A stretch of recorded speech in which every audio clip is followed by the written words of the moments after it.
ሉላ ምንም ሳትናገር እዚያው አንገቷን ደፍታ እያለቀሰች እህቷን በማየት ግራ ትጋባለች። ቆይ እነዚህ የኛ ህይወት ፈተና መቼ ነው የሚያልቀው? አሁን ደግሞ በልጄ መጡብኝ። አሁን ልጄን ወልጄ ቴን አስደስታታለሁ ስል ይኸው በዚህ ደግሞ መጡ በማለት አንገቷን ደፍታ ታለቅሳለች። እጅግሯ የታሰረዋ ሉላ ግራ ተጋብታ ቤዛን ቀና ብላ ስታይ እህቷም እጅግና እግሯ ታስሮ ቁጭ ብላለች። እና እህቴ አንቺም አላዳንሽኝም፣ አንቺም ራሱ አዳኝ ያስፈልግሻል። ምን ነው የእህቴ ፈተና አላልቃለሳ? ቆይ ሱራፌል ምንድነው እያደረገው? የሱራፌል ነገር ግራ ያጋባቸው እህትማማቾች ሁለቱም እባካችሁ አሁን እሺ እኔን እንደፈለጋችሁ አድርጉኝ፣ ግን ደግሞ እህቴ ሉላን ፍቱልኝ፣ ነፍሰ ጡር ነች፣ እባካችሁ ስለፈጠራችሁ ብትላቸውም እነሱ ግን በፍጹም ይህንን ነገር ማድረግ አይፈልጉም። አንቺንም ሆነ እሷን መፍታት የምንችለው ሱራፌልን ስትሰጭም ብቻ ነው። ሱራፌል የት ነው ያለው? ስለ ሱራፌል ነው እየጠየኩሽ ያለሁት ሲላት፣ ቤዛም ስለ ሱራፌል የት እንዳለና ምን እንደሆነ እንደማታቅ ብትነግራቸውም ግን እነሱ ሊሰሟት ፈቃደኛ አይደሉም። ይኸውልህ ነግሬሃለሁ፣ እኔ ስለ ሱራፌል የማውቀው ታሪክ የለም፣ ሱራፌል እዚህ የለም በማለት ብትነግረውም እሱ ግን አሁንም ቢሆን ስለ ሱራፌል እንጂ ስለሌላ የሚጠይቃት ነገር የለም። እንግዳውስ እዚሁ ቁጭት ያለሽ ሱራፌል እስኪመጣ ድረስ፣ አለበለዚያ ደግሞ ይዘንሽ እንሄዳለን በማለት ሊያስፈራራትም ሲጀምር ምንም ብታደርጉ ስለ ሱራፌል የማውቀው ታሪክ የለም ይላታል። ሱራፌል ከበረንዳ ላይ ወደ ውስጥ ግባ ለማለት ከሳሚ ጋር የተጨቃጨቁ ነው። ሳሚ ትገባለህ፣ ሱራፌል ደግሞ አልገባም፣ ቤዛ እንዴት አድርጋ እንዳስወጣችኝ አንተ ስላላየህ ነው እንጂ በፍጹም እንደዚህ አይሆንም በማለት ይከራከራሉ።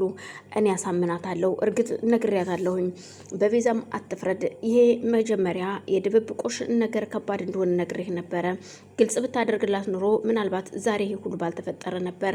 ስለዚህ አሁንም ቢሆን ቀድግዳው ገብስ ነው፣ እኔ ያስተካክለዋለሁ፣ እባክህ ቀጥ ብለህ ግባ አትንቀጥቀጥ በማለት ይዞት የሳሎኑን በር ከፍቶ ሲገቡ እጅግ ያዩትን ነገር ማመን ያቅታቸዋል። ሁለቱም እጃችሁን ወደ ላይ ነበር የተባሉት። ሱራፌልን እጅን ወደ ላይ አድርግ ሲባል በፍርሃት እሺ በማለት አይኖቹን ግራና ቀኝ ሲያማትሩ ቤዛም ታስራ ሉላም እዛ አንገቷን ደፍታ ነበር። ሳሚንም ገፍትሮ ሶፋ ላይ ካስቀመጡት በኋላ ሱራፌልን ይዞት እንዲወጣ ይነግረዋል። ሱራፌልም እሺ በማለት ዘወር ብሎ ነበር ሳያንገራግር መውጣት የጀመረው። ቆይ ምንድን ነው እየተፈጠረ ያለው? ምንድን ነው እያደረጋችሁ ያሉት? እነማን ናችሁ? የሚል ጥያቄ ቢጠይቃቸውም ሳሚ አፍህን ዝጋ፣ አንተንም ቢሆን እንዳልጠፈንግህ በማለት ያስፈራረዋል። ሳሚ ግራ ተጋብቶ ቤዛንም ሆነ ሉላን ሲያይ ሉላም አንገቷን ደፍታ እጆቿ ታስረዋል። ቤዛም እዛጋች እግሯ ታስሯል። ግራ ተጋብቶ ከዝምታ ውጭ ሌላ መልስ ስላልነበረው እሺ በማለት ሱራፌል ተነስቶ ይዘው ትሄዳሉ። ሱራፌልን ሁለቱን ትተዋቸው እንደሄዱ ሳሚን ከነሱ ጋር ቀርቶ ስለነበረ ግዴታ ሉላ በጣም ታማም ስለነበረ ወደ ሆስፒታል መውሰድ ስለነበረባቸው ቤዛ ሳሚ ሁነው ሉላን ወደ ሆስፒታል ይዘው ይሄዳሉ። ሳሚን ይዘውት ከሄዱ በኋላ ነበረ ሎሚ ስልክ ደውላ ለሮቤል ከሐኪም ቤት እንደወጣችና ወደ ቤት እየተመለሰች እንደሆነ ስትነግረው ግራ ተጋብቶ ቆይ ማን ነበር ያገተሽ? ሱራፌል ነው አይደል ያገተሽ? ማገተሽ ሲታወቅበት ሲያዝ ነው አይደለ ሲላት፣ በፍጹም ሱራፌል አላገተኝም፣ ማንም ሰው ያገተኝ የለም፣ ታግቼ ሳይሆን እርግጥ ሱራፌል አግኝቶ የነበር መንገድ ላይ፣ እናም ወድቄ ራሴን ስቼ ስለነበረ ነው ወደ ሆስፒታል ሰዎች ወስደውኝ እንጂ አልታገትኩም ስትለው፣ አሁን ማን አለ? ማንም የለም ብቻ ነኝ ትለዋለች። ይሄ ሁሉ ሴራ ደግሞ በተቃራኒው ሉሲ ሴራውን እየተጫወተችው ነው። ሉሲም እያስፈራራቻት ነበር። ከሮቤል ይልቅ እኔን ትፈሪኛለሽ የሚል ነበረ ጥያቄዋ። ቅንጅርትም ቢሆን አንቺ ሴት ቆይ ተረጋግተሽ ለምን አትጠይቅም ስላት፣ ቅንጅርትንም እየጮህባት ስለነበረ አርፈ ብትቀመጥ ይሻላል በማለት እሱንም ለማስፈራራት ትሞክራለች። ሉሲ ሮቤል ምን እንደሚያደርግ ምን እንደሚሰራ እንዴት እንደሚሆን ትጠይቂያለሽ፣ ታያለሽ፣ ትከታተያለሽ፣ እያንዳንዷ ኢንፎርሜሽን ትነግሪኛለሽ በማለት ሉሲ ታስጠነቅቃታለች። እሺ በማለት ነበረ ሎሚም ተነስታ ወደ ሮቤል ቤት ሄደችው። ሮቤልም ሲያያት እንኳን ደህና መጣሽ፣ እሺ እንዴት ነው በያሁን ነይና ቁጭ በይ ሲላት፣ እኮ የቱ ጋር ነው የምቀመጠው ስትለው፣ እዚሁ ከሶፋ ላይ ተቀመጭና አንድ ጨዋታ እንጫወታለን፣ ያሸነፈ ቅጣት አለው፣ የተሸነፈ ቅጣት አለው፣ ያሸነፈ ይቀጣል በማለት ውሃ በብርጭቆ አዘጋጅቶ ለራሱ መጠጥ አዘጋጅቶ ሎሚን ለማስፈራራት መድኃኒት እንዳለውና ይነግራታል። እሷም በጣም ትፈራለች። ቆየ ሁሉ ለምን መደረግ አስፈለገ? መጫወት ካለብን መጫወት ነው። በህይወት እንዴት ትጫወታለህ? እኔ በህይወት መጫወት አልፈልግም፣ መኖር እፈልጋለሁ፣ መሞት አልፈልግም ሮቤል ብትለውም ነው ግን ይሄ የጨዋታው ህግ ነው ይላታል።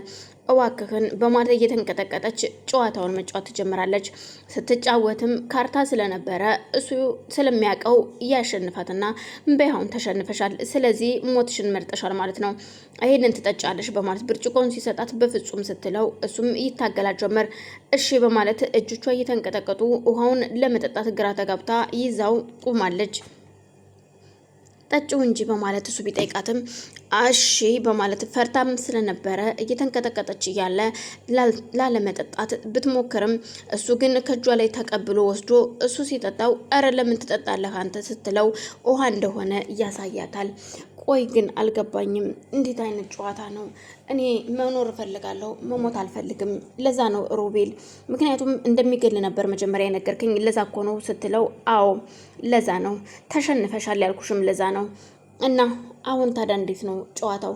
ከዚህ በኋላ እኔና አንቺ በደንብ እንጫወታለን። አየሽ ሎሚ፣ አሁን ነው ሮቤልን ሱራፌልን መጫወት ያለብን አሁን ነው።